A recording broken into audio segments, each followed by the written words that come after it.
Hey everybody, good morning. I want to chime in today with my Breaking the Code video to help you understand the importance of being earnest as you read it and just kind of give you a mental framework for understanding it. So we're moving from something heavy, full of grief, and beautiful in Tennyson to something that's sort of stylistic maybe is the right term.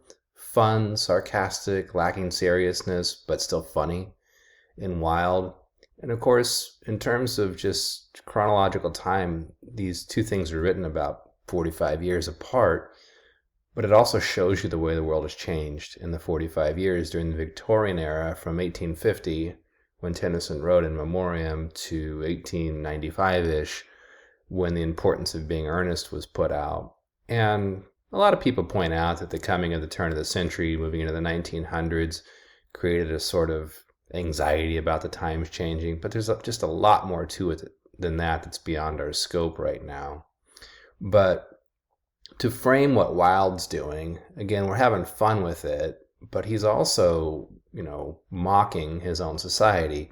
He, as a gay man, was eventually outed and punished by somebody who had an axe to grind with him.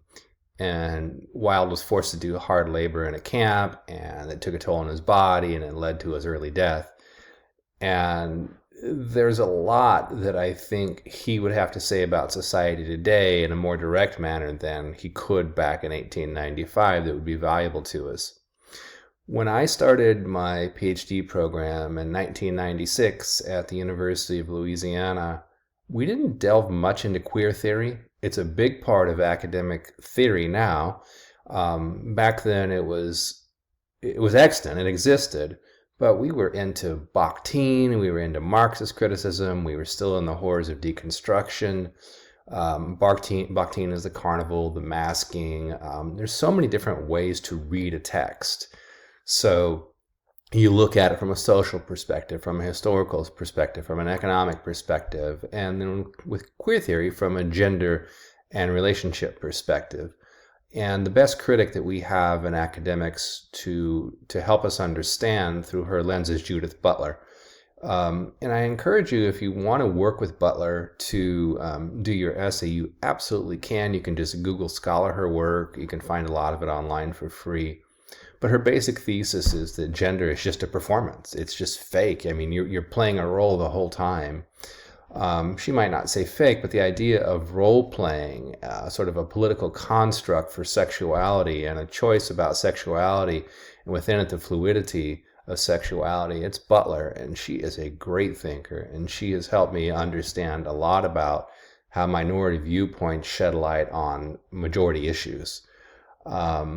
And she wasn't the first, she's just the best. And before her, there was Susan Sontag. She wrote, I can't remember the name of the essay. It was written in the 60s, like 64, 65 or something like that. But she was the first to come up with the term campy to describe art.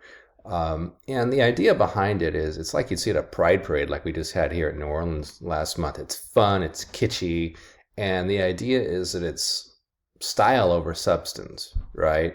It is all about performance. I mean, she's kind of a precursor of what Butler would say in a more formal sense. And so, although the relationships in the play, The Importance of Being Earnest, are all heterosexual, he probably didn't have the ability, I can't say for sure, but I mean, it would have been very difficult for him to write about a gay relationship in the play. Shakespeare couldn't do it. He had to watch what he was doing in 1600, and I don't think Wilde could have done it in 1900. He was already in trouble, and he kind of feared what was going to happen would happen. So there's a couple of things we know for sure. One is that earnest was a term for a gay man in late Victorian England. So, I mean, that's right in the title of the play, and it calls to attention what's going on.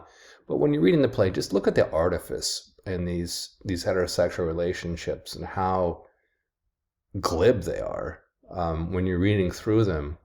And try to understand what Wilde is saying about them and about relationships in general, about in Victorian society while you read it.